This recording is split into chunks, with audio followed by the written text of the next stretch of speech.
Alright, so we got a condenser coil change out. Start my morning off at Johnstone, which is my favorite supplier for sure. They're quick, easy, they always answer the phone, they do a great job pretty much getting everything we need. Unfortunately, this coil for this condenser took almost 2 months to get from Goodman. So we had to wait about 2 months to get the coil. Finally came in, so we're about to do it. Now it's muggy out today, it ain't too hot, so it's a good day to do it. The box is ginormous. Had to straighten out the fins because of transportation. So start by taking the unit entirely apart. Panels, electrical, wires, zip ties, move everything out of the way so I can pull everything right out. The electrical wires go through that little hole. Drill flip, nailed it. All right, so I got everything apart. Start to take the pipes off of the old coil. Now I just like to unbraze them instead of cutting everything and then just rebraze everything right back in.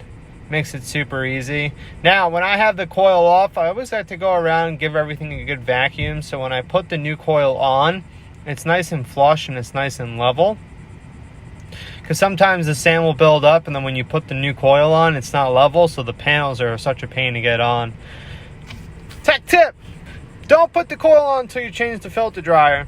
That braze on the bottom of it can kind of be a pain with the coil on. So I always just like to braze everything in, check my leaks, check everything. I'm going to shove everything back in, re-braze it. That one fell loose. I'm going to push it up with some channel locks, make sure it's nice and tight. Braze everything in, make sure you're flowing nitrogen while you're brazing just to keep the carbon and whatever else can be built up inside of the unit. So I got everything brazed back in. There's the nitrogen flowing for all the famous HVAC guys on TikTok that have everything to say.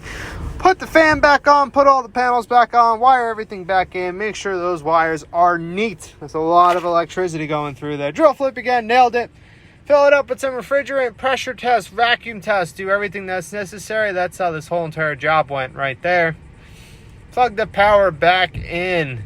Charge proper superheat and subcool. Check all the amperages, make sure everything's tight.